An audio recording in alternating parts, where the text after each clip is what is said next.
What up, what up, what up? Bankroll Tim, bet it up. We over here outside the shop. We outside the shop.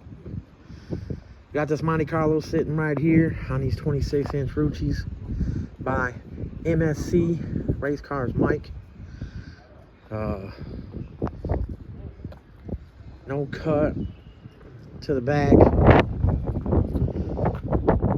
I believe the rear end is narrowed. Coilovers, gear, anti-roll, front frame notch, rear frame notch. But she's looking good. T-top Monte Carlo. She's pretty fucking clean. Pretty clean, y'all. I think some stock interior. But anyways, yeah. 26s, full turn. Like I said, look at that. No cut. No cut. No cut. Yes, it is frame notched. Boom. It is not tubbed. A little bit of finessing to the tubs. I'm not even sure if my brother did the full job on it, but the work he did do on it. The car is done. The car is ready to go. I know we're getting wind noise. I'm gonna try to block this mic. But oh yeah. Both wheels sitting in the same spot on the back. Rear end's all adjusted, correct. Alignment's down in the front. A little bit of trim to the spoiler area right there for full turn. Boom. Been in the works for a minute. I think some other people did some stuff to the car. Maybe I don't have the whole story.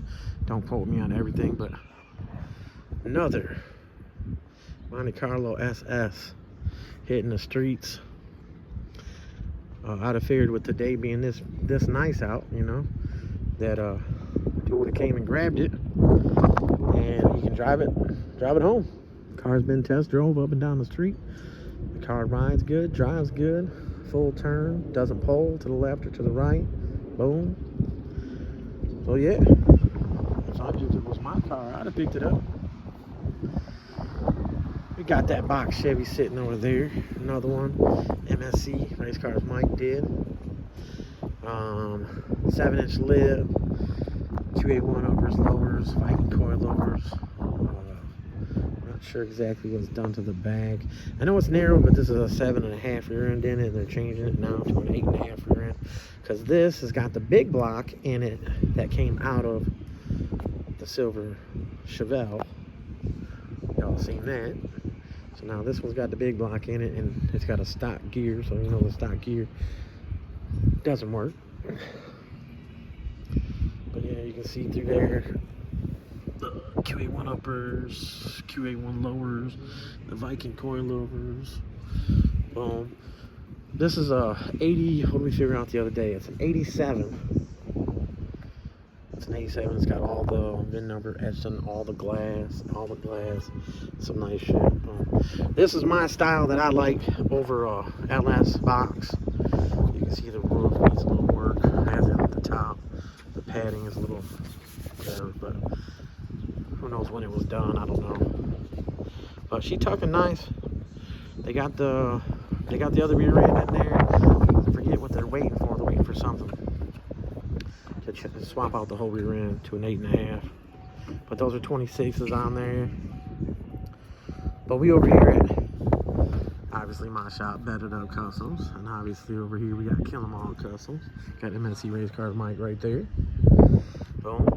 I ain't got a problem shouting out anybody at all. I mean, you know, I'm not expecting anybody to say bet it up, bet it up, bet it up all the time, every chance they get. But I mean, there's times that it should be said and let know. And Bet It Up Kustoms been around since 2006, and I've had tons of work since 2006. Ain't no one person put me on, but somebody's claiming that they blew up my shop. You know, they made me where I am today. They put me national, this and that. I have people calling me from out of state, out of the country all the time. I got so much work. I just can't get it done fast enough. And like I said, I'm one person in the shop, so blah, blah, blah. No, y'all don't want to hear that. Everybody tells me to keep it calm, this and that. I don't know if y'all can't tell, but I'm short fused and I deal with a lot of bullshit I shouldn't have to deal with. But I allow some of the shit to happen. If I was the old me, I'd be locked up again. I'd be locked up for the 4th time. Yep, I've been to the joint. Some people say I'm too honest about shit, and I tell too much shit. I've been to the joint, so what? Then, of course, you got this thing sitting on these 4s. So motherfucking sweet. Fresh J's. Fresh J's ain't playing with this bad motherfucker. I know y'all seen it on Kool-Aid's videos and Cooley be coolin' and Gucci get it gone. Boom. But man, she a little dirty. He probably gonna get mad at me for it being me filming it while it's dirty. But she's a bad bitch. Bad bitch. Q50S Infinity. Sitting good on them 4s. And for y'all, I don't even know. I don't think I ever looked at what size the tire is when you're at 255/25 ZR24. So for y'all that got these, you want to throw some wheels right on there, there you go. There wasn't much done to put them on there, so don't let anybody tell you that they have to do a lot of modifications. When the wheels turn on these, they got the sport steering, so the wheel like tucks in the front, leans, tucks out in the back, so the tightness of the wheel well, you know, it rubbed the inner plastics a little bit, but they're all still on there. They were put on for the first time last year, and they rode the shit out of it. Big Lou was driving it. They was racing out there in the city, you know. But all right, y'all. I just figured I'd come out here, get some footage of that stuff. The Chevelle back up on the lift. The trans seal on the back. The dry shade needs to be lengthened a little bit, but little stuff. Got that upstairs. Got that big screen up there chilling. Got the new golf cart. Look at all them 8.5 rear ends. Yeah. Look at all them parts. Kill them all customs. Kill them all customs. Big loop. That good shit. That real shit. But yeah. It's a beautiful day. Beautiful day. A couple of these cars out here. And I'm over here still. Let's see, I'll show you what I got going on with the 630 is still here. We're still waiting on the plates. Something like that. But the Coleon 4s. I know in the one video of, and I just put it up on the video before this one.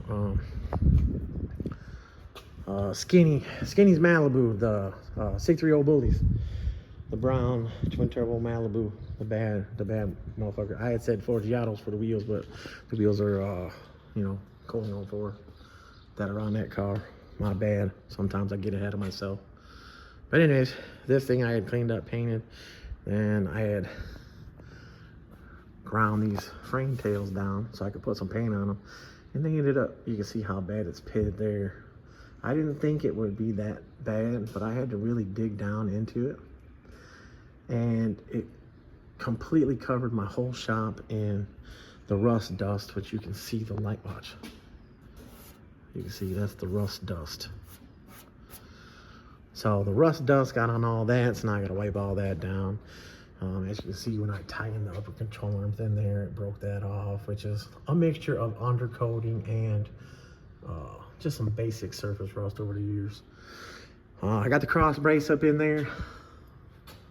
So cross brace is up in there. I got the ground hooked to the frame right here. So with the frame being this pitted, I always weld it to the frame so I get a better ground setup.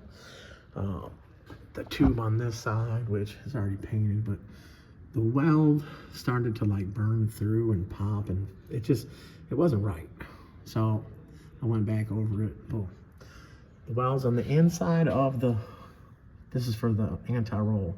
So you can see that's a nice weld, goes all the way around. Of course, nobody's gonna see this stuff, but I got no problem showing everything. This weld kind of got off track a little bit, so I had to go back over it so it would penetrate, which it did penetrate fine. I've never had an anti-roll break off. But this gets welded on, and the cap for the anti-roll goes on the outside. So when you set this up here, you have the cap for the anti-roll on the outside, which here. So what I'm talking about with the cap. Okay, this is the anti-roll cap. This comes off of here. But so the bracket goes on the inside, because when you put this up there, then the cap goes on there to bolt it up, and the head goes on this side, and the threads come on this side, so that way when it clears this. But you got these guys out there that are welding this to the bracket to the car, which is not correct. And it's, I mean, the nastiest boogered up welds.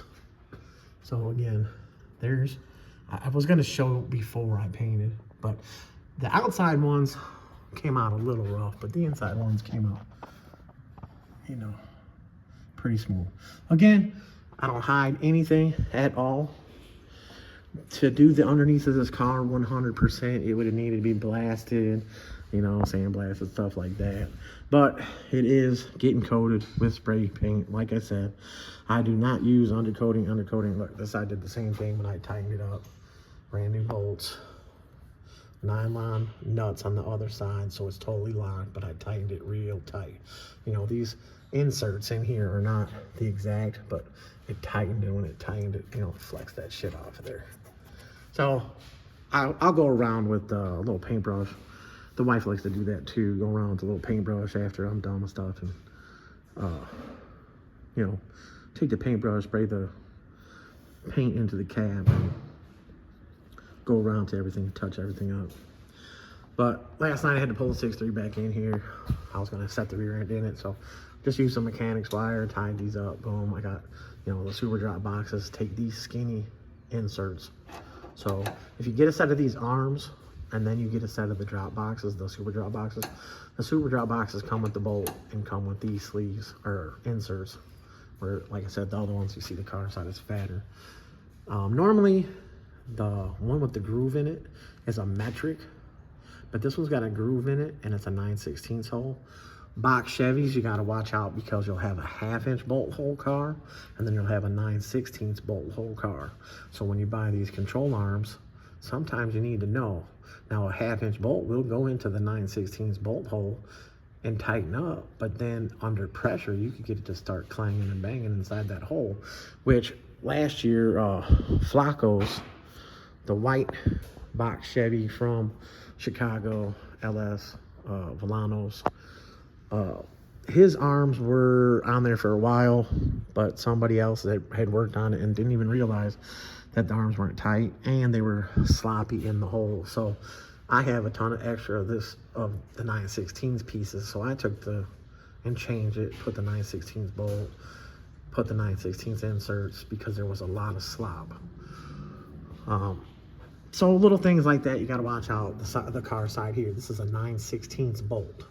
So when you guys take your stock bolts out, what I say is you keep the bolts. When I sell the arms, I don't sell the arms with the bolts. Sometimes I do sell the arms with the bolts. Depends on if you ask me for the bolts or not. But that's the problem, is that you really could go underneath the car and take this bolt off the rear end side, like, you know, jack it up, put a jack stand, whatever. Take this bolt off. Well, anybody can basically do it, even if you went to a shop and have them take the bolt off to see what size the bolt is, and if it's 9/16, then you'll know to order a 9/16 bolt set up with the arms, so that way the inserts are 9/16. The super drop boxes, you don't have to worry about that, because this is a 1/2-inch bolt and the super drop boxes are 1/2-inch. But I'm just talking about the car side. Car side, some of the box Chevys are 1/2-inch bolt, and some of them are 9/16 bolt. So just a little more information for you guys to, you know, pay attention to, stuff like that. I have not yet got the rest of this cleaned up like I want to. I need to get a couple more bristle head on the drill, go through this, get some more. Like I said, I didn't think the car was as rough as it is. Not saying it's bad, but this would have been the car if I used undercoating to go through an undercoat. But this car must have sat outside somewhere. You know, that's an old fuel line that they never took off. The fuel lines, remember what I said before, if you looked at the videos of this car, and if you're just now looking at the video mixed with other videos, these ran underneath here. And then they had a shield that was right there. So I had to undo the lines from there one at a time, so I didn't mix them up, which there are 2 different sizes, so I couldn't have mixed them up. But the wires too, to run over there, I had to undo it all, run it up behind there, and plug it all back in. Boom, tighten these up, bam. And then, of course, the cross brace and the anti-roll will sit there. There's no paint on that section right there yet, because, of course, the upper coilover mounts will be going there. So the rear end is still sitting back there on the jack stands on my paint rotisserie. I'm gonna drag that over here, not literally drag it over here. Oh, my bad. Here, one more thing. The arms for the top, this hole right here, again, is a metric bolt size for G bodies, and it's a 1/2 inch bolt size for B bodies. So this one will always be a 1/2 inch on a box Chevy, Caprice, whatever. But the problem is with the powder coat on there and stuff, it makes the hole a little smaller. So when you get these arms, sometimes you have to stretch this open a little bit, so you can just set it in the vise, which you can see I got a vise mark on here, which is just greasy. But you put it in the vise and you can just flex it a little bit, so you open this up so it'll go over the bushing on the rear end. And then you just run a 1/2 inch drill bit through here to clean the hole up. So that way when you get to go to put it in the car, it'll bolt right to the rear end. Boom. You always adjust these all the way in, both sides, all the way in, boom. Then you hold this side and you line this side up to the rear end by holding this with your left hand. Take your right hand and adjust the adjuster to where it comes out evenly, so the threads will be evenly. Same thing with this one. Right now, these are all the way in. You got your left hand thread and your right hand thread. So when I go to put this in the rear end side, obviously I'll have the rear end in here hanging, and I'll bolt this in the hole. Then I'll twist the arm so both sides stay and they both move the same amount of threads on both sides. A lot of little things here and there to pay attention to. I know a lot of people been getting a lot more views and stuff like that, and I try to give out as much information as possible. And like I said, there's people that hate that I give out so much information about how to do this stuff. And like I said, I don't care what they think. I'll give out as much information as I want. Text me, ask me what part numbers you need for your car. I'll tell you. You tell me what size rim you're going, I'll tell you the exact part numbers to get for your stuff. These level 1, level 2, level 3 QA1 kits, they don't always have stuff that you're going to use on them. Yes, the upper control arms, yes, the lower control arms, but if you're going 28s on these cars, you got to have the Pro Touring upper control arm because it's got a longer ball joint. So that way you can adjust everything better. Upper ball joint or upper control arm, the stop plate on the frame, you got to trim that stop plate so that way you can get the arm to travel more, because none of that stuff, the QA1 arms and all that shit, none of this stuff was designed for big wheels. There's still suspension out there to this day that was never designed for big wheels and what we're doing with it. These are still, I got lucky, these are still the old style uppers, so it's got the ball joint. I'll be putting this ball joint underneath the bottom, which I've showed in videos, and this is the old style that has a shaft that's adjustable, so you can turn the shaft this way or that way and make the ball joint sit out more or in more, which is very, very helpful on alignments, because I custom align these cars, and you know, I don't take them to a shop that puts them on a laser machine and stuff like that. I do all my alignments right here on the floor. Of course, on my alignment plates, you know, again, people talk shit about my old school ass alignment plates that have been run over and broke and this and that. The only thing that plate is used for is to allow, when this car is in the air and the wheels lean in, when you go and you set the car down on the ground, the tire goes on the plate and the car sets at the height. It allows the wheel to move. When you set the car down on just pavement, the tires grab the ground and you can't run a string line or anything off of that. Custom alignments, I do perfect ass alignments. If you got a stock steering wheel, I might not have your steering wheel perfectly straight, but most of these cars with big wheels have an aftermarket steering wheel.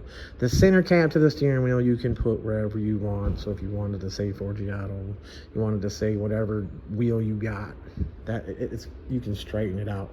As long as the pitman arm, the idle arm, straight forward, straight back, the pitman arm, straight forward, straight back.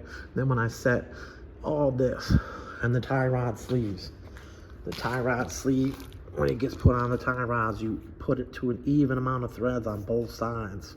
And then you got the jam nuts. Boom. This stuff's so nice, so easy, so inexpensive. And it just makes your overall build just come out that much better. You know, and it works. It works real good. So anyways, you guys, I've been taking way too long on this car, and I know it. I pulled it down and I blew it off, and the pictures that I put up of it, if you guys are watching my IG and stuff like that, that was just with the wheels sitting underneath of it. And like I said, this wheel, the back wheel, is 26 by 11, so it's 12 overall, so it's very close to the frame rail and right to the outside lid, or so I will be moving those screws in, and I'll be trimming the lip. But with the anti-roll and all that, the wheel stays going straight up, straight down, keeps it in there nicer.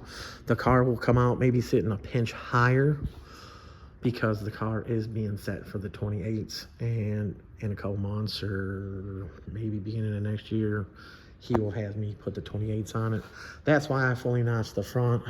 And again, this side is fully notched except for a little bit more weld that I got to put in there and polish it up so it's not a divot. And these little holes that came through because the rust and debris and undercoating that's on the inside of the frame, you know, had leaked down as it made it bubble up, which is not a big deal. I fill it all in, grind it out, boom. And it's notched.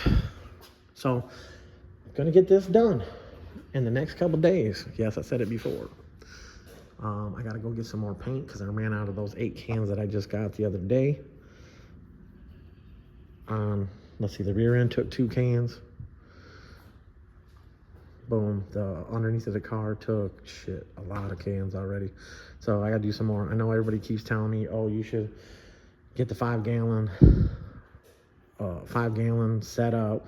You hook your compressor to it, you have a spray gun and sit there. I haven't tried it yet. I'm afraid it's gonna have too much overspray. I don't know, but maybe I will try to figure it out because I pay $10 a can right now. I used to get it cheaper for the other stuff, but now it's $10 a can, and I don't get a deal until I spend until I buy 100 cans. So then it's only like a $2 difference. So there's tons of things that cost money, and my prices are higher than anybody else's because I do a lot more. I know a lot more, and shit costs a lot more. And I do take more time because I want things to come out perfect and right the first time. I've been doing this since 2006 on the name It Up Kustoms. So yeah, I don't have the lights on back here. But yeah, I already showed the rear end. But I got the bolts in the top. Like I said, 1/2-inch bolts, all brand new bolts, boom. But yeah, it's painted. It took 2 cans to paint it. The axles that I have for this are 30 spline. Are they 30? Well, anyways, but they got C-clip eliminators, so I'll be cutting that bearing area off with the C-clip eliminators on it. They're strange axles, not motor. I still have to put this time into this. So that one will be getting done this week to get out of here, and I will have the brakes and everything on the front of this. You know, I'm gonna try my best to get the brakes on the front of this. That rear end right there is for Sideways Productions, for Ratchy Datchy. The 78, 79 Cutlass. The axles, I'm waiting on the axles. I'm gonna narrow it 2 inches on both sides, boom. Clean it up, paint it. Boom, this one of course is for that car. I have the 9-inch right there that's gonna get fabbed up. The super drop boxes, that one also is getting 2 inches taken off both sides.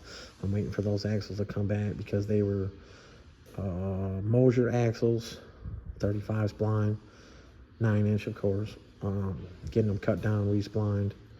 Then I have this 12 bolt, which is getting 2 inches shorter. So this has actually got strange or Moser axles in it too. The rear end is out of a Chevelle 12 bolt, true 12 bolt, and it's been shortened, I think, like an inch. So it's for a Malibu, a 78, 79, 80 Malibu. Obviously the caliper is sitting too high. So I'm gonna narrow it 2 inches, do the super drop boxes. Yes, because there it is. The super drop boxes, and then it's got the brackets like I did TK's 9-inch, which has the badass aluminum bracket. Boom. So this stuff is going on that rear end, and he does have coilovers in the car. So where I place the box, and their coilovers are bolting in the top. But anyways, Malibu. Boom. You guys will see. Got a lot of little shit going on, and I'm trying to do the bigger jobs to get them out of here. Boom. Donzel's Cutlass, I still gotta get to it, but once I get everything caught up, like I said, I've been behind. I get all this shit caught up. I got the axles coming for this. I can get these backing plates and everything off. Boom. But I'm gonna take the whole rear end out, get it out of my way, because this car has to be frame braced underneath to do the rail as thin as the rail needs to be. Yeah, so. All right, y'all. Bankroll Tim, bet it up. And that's what we got going on. Appreciate y'all. I'm out. What up, what up? Bankroll Tim, bet it up. Look at that. I put the rear end in it. Cleaned that frame rail up, painted it. Boom, look at that. Look at that fab work on that rear end. Ooh, yeah. Look at them control arm. Double adjustable, upper and lower. Boom. Got that cross member up in there. Boom. Got the anti-roll tabs on there. Boom. About to get them coilovers all up in there. Bankroll Tim. Bankroll Tim, bet it up. What they doing? They fabricating, they putting them super drops on. Look at the weld. Oh, it's decent. It's not perfect, but it's decent. You know what I'm saying? Take it apart or say what's up. Bankroll Tim, bet it up. Yo. Sunday, all up in the shop. Sunday. 86, lined out. 86, 87, whatever.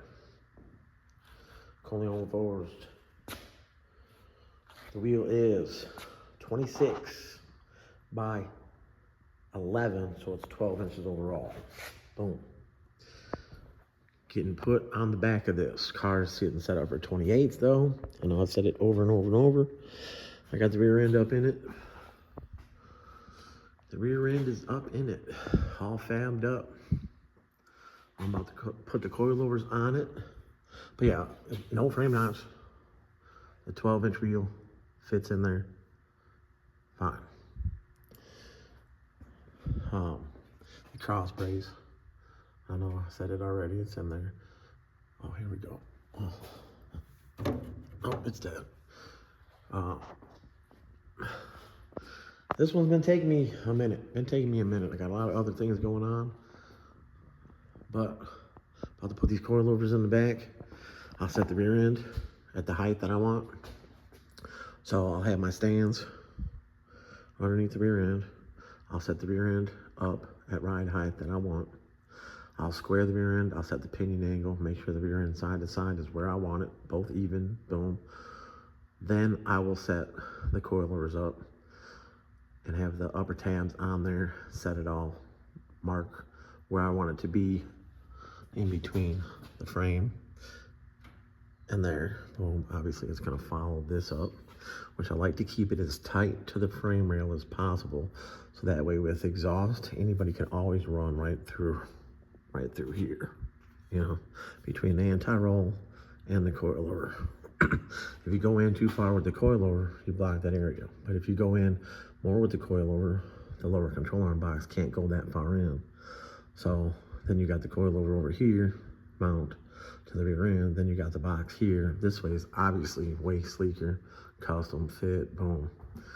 Then, with it being this way, you can come around here with tailpipes with a welding setup. So all those people out there that are telling you, oh, welding coilovers, oh, you can't do exhaust, you can't do tailpipes. Yes, you can. And the other part to that is you can't go to no regular average muffler shop on the corner, you know, and say, here, I need custom exhaust. No, you go to a custom exhaust shop, they're going to be able to bend it, they're going to be able to fit it, they're going to do manual bends so that way you don't have kinks in your pipes, and be able to run the pipes however you want, out the back, boom, underneath.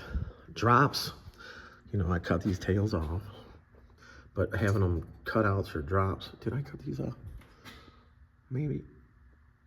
Yeah, I think I did. Maybe I did. Maybe I didn't. But to have them dump out like that, they blow on the ground. Boom, they blow dirt. So when you're going somewhere, you're blowing dirt all up in the air, up on people's cars, if it's a car show, whatever. So running tailpipes back is good. Doing dumps, maybe they blow back a little bit, but any type of carbon and all that shit coming out of the exhaust is going to just muck up the hole underneath of the car. So you've seen it on my videos when a car comes back in for adjustments or something. You see all the soot all over the rear end and stuff like that. But yeah.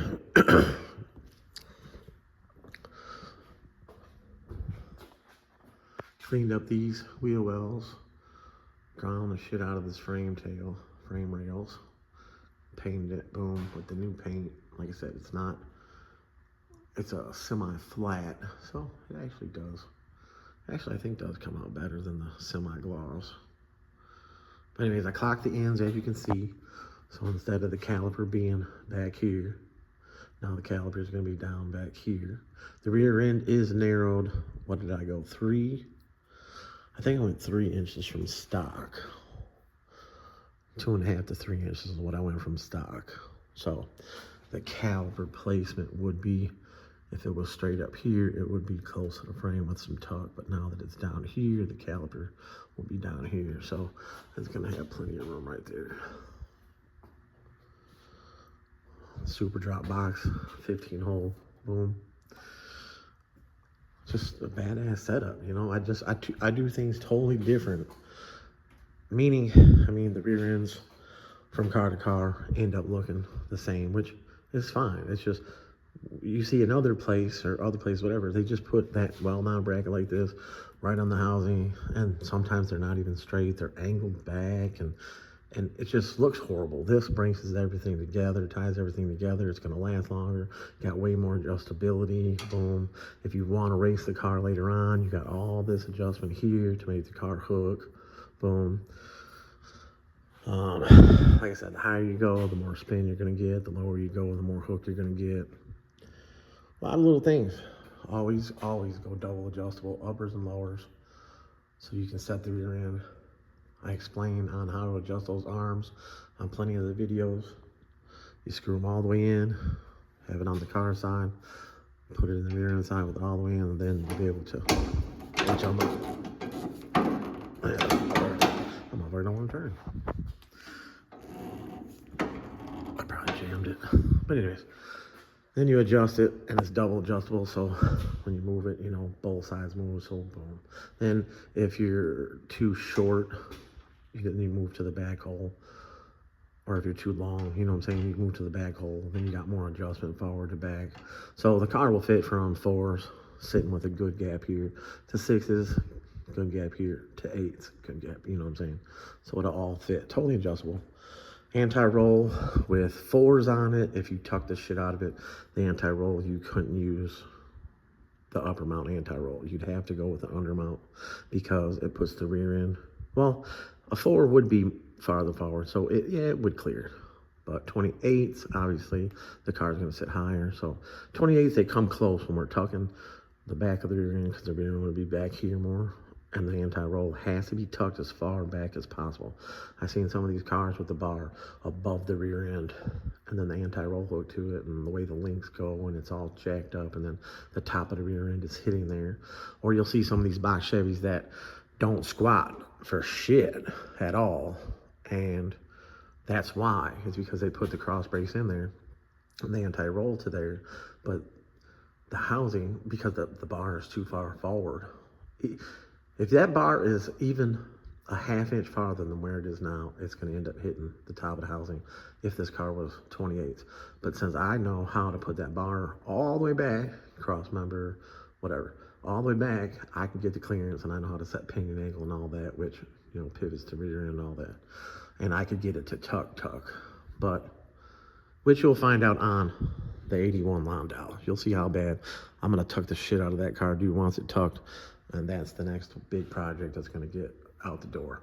This one, again, is taking me longer than it should have, but I'm one guy in the shop, and I'm in here every day, and like I said, I don't actually put in 8 hours a day. You know, I'm here, you know, and I'm just being honest, you know.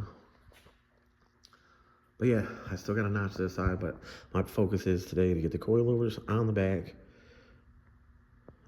start setting everything with that. I got the True Track center, boom. Had to double check the bearing kit, make sure the bearings for the center fit. They do fit, boom's all the right stuff. So I can press the bearings on there, get the gear on there. The gear's in the box right there. Get that totally set up. I gotta clean the housing out. So cleaning the housing out from the outside right here in, I'll take a tube and a rag, and I'll push the rag through with the tube to get all the debris out of the axle tube that I can. Same thing with the other side, and then the center in here, I'll go in here and I'll clean, which if we reach in here right now, yes, there's tons of shit in there. I'll have all that cleaned out, change the races. There's that race right in there for this bearing on this side, and then there's a race in the front for that bearing, but I'll have those changed because it all comes in the kit. They tap out, you know, hammer, rubber mallet, whatever, dink them. These right here to put them in, boom, they'll go in, and you just tap them in. This car, like I said, I went with the C-clip eliminator for the end, so I will be cutting this bearing area off. Once I go through and double check all my measurements and everything, I'll be cutting this off, grinding this. Then the backing plate for the brakes will go on here first, in between that and the C-clip eliminator, which is on the axles right there. Boom, and then it would have to be sealed here with silicone, and it have to be sealed on the other side when it all bolts together. So then the bolts go in from the back into the C-clip eliminator. So C-clip eliminators are good if you got power and break an axle, but 30 spine axles, you're not gonna break them. Rear end hop, shit like that, but you get rear end hop when you're using air shocks and stock suspension and G-body shock, springs and all that. I can't stand these people that keep bringing up air shocks. Air shocks are a waste of money, period. They're garbage. Oh, if you want to tuck, oh, this and that. If you want to tuck and you want to tuck proper, I thought somebody was pulling up outside, but I guess not. But anyways, if you want to tuck and you want to tuck proper, air shocks and G-body springs on a box Chevy, it's just it's garbage. Then you'll be tucking, then your wheel will be rubbing all in there, your car will be leaning side to side, wheels will be rubbing in there. The anti-roll is the main thing, keeps the car squared up. Anti-rolls again on a stock suspension car, no. Them fat ass sway bars, possibly. I mean, you can get away with, you know, stock suspension setups with the big, you just gotta have the back sway bar real big, change the front sway bar to a big sway bar. None of this stuff was built for big rims. It's all designed for road course cars and shit like that. This is race car stuff, you know, with narrow rear ends and the adjustable coilovers and the super drop boxes, you know, it's race car stuff. But I don't do basic shit. I don't care for doing basic shit. Everybody else can do their quantity of basic shit, in and out, in and out, in and out. Have fun. I'm one guy in here, and my shit is custom. I custom built that rear end. You know, I didn't order a 9-inch or order, you know, you can't even order a fabbed 8.5, whatever. I call it fab because I built it. Blah, blah, blah. Same old shit. But anyways, my shit's different. Bankroll Tim, bet it up. Fucking shop's a mess. Shop's a mess. Shit's dirty. I gotta get this 12 bolt taken apart. I gotta get these axles out of it. So I think I got another set of jack stands. Oh yeah, the jack stands I used right there. I'll put underneath this. I can empty this, get the brakes and everything off it, get the axles out. I haven't picked up the axles yet for this or for Sideways Productions rear end. Boom. Still got to narrow that one 2 inches, narrow this one 2 inches. Still got to fab up that 9 inch, 2 inches. They're all getting 2 inch narrows. But yep, I got to get that all set up, get that stuff done. Again, that is the 7.5 that came out of this maroon car. Junk. I'm just going to cut the ends off it, scrap the rest. Nothing else I can use off it. But all right, guys, these coilovers right here are the ones for the back of this car. So that's what I'm about to do.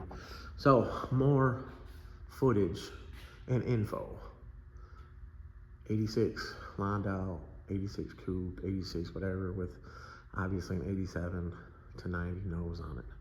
But all right, y'all, I'll be back or I'm out. Peace. What up, what up, what up? Bankroll Tim, bet it up. Sunday, the 2nd of January, 2022. Still messing with the brakes on the back of this Grand Prix. Got Donzel's Cutlass over here from next door. Now I don't have a car left next door. Boom. Drained the rear end on the Chevy. Back over here, show y'all what I did, what I ended up having to do. All right, so the caliper going on there. Boom, boom, boom. I had to cut into the box. Let me see if I can get that light. I had to cut into the box. But the first thing I did was cut a section out of the corner. Then I put a piece of flat plate in there and I was off on my mark. So then I had to go back through and open this up some more. And I used a different brake kit, one that the caliper sits back farther, that I had sitting in here. So that one is on there, all set up. The lugs are on there. The pads are centered. You know, the rollers are a little loose, whatever. But yeah, so the GP is getting about ready to get the hell out of here. This side over here, like I said, I still got to change the lower setup. But this side over here, I got the template on there. I didn't finish drilling these holes out. I wanted to see how that side fit. So I finished drilling these out to the 3/8, so that way that fits, boom. Then that gives me the markings for the top. So then tink, spring-loaded center punch, clink, clink, put the 2 little dots. Then I can start drilling that, get this totally set. I know everything I gotta do to this side, so again, what I did is I cut a section out of this corner. Then I laid a piece of 1 inch, 1/8 inch strip steel inside there, welded it back in, but I had to open that hole on the side to be able to get to the bolt. And then the 1/4 inch ratchet goes right up from the bottom, tightens it up. So it's easy for anybody to change, but on Willwoods, you never have to take the caliper off to change the brake pads. You just pull the pin out, slide the pads out, slide the pads in, put the pin back in. Push the calipers, which you'd probably just use a screwdriver to push the pistons back in when you pull the pads out. But simple. You never have to take the calipers off again. If you have to take the calipers off, it would be to do something with the rear end, but you don't need to. Everything's good. So, all right, yeah, so that's what's going on there. Got the rear end sitting back here. I still haven't been able to get a hold of my guy that's got the axles for me. It's all stripped apart. We're gonna have it all cleaned up. All the brackets are gonna be off of it. Only thing that's gonna be left on is the ears on the top. The axle length is 26 inches. So dropping from this axle being 32 inches to 26 inches. So like I said, this is a full size rear end, gonna go in a G-body. So, but yes, I'm gonna get the front end all tore out of this so I can start frame notching this. The 81 line down, boom. But I did accomplish a few things over this weekend, last week, this week, whatever. This week I'm gonna get more done. So, all right, y'all. Appreciate y'all. Bankroll Tim, bet it up. I'm outies. Peace out.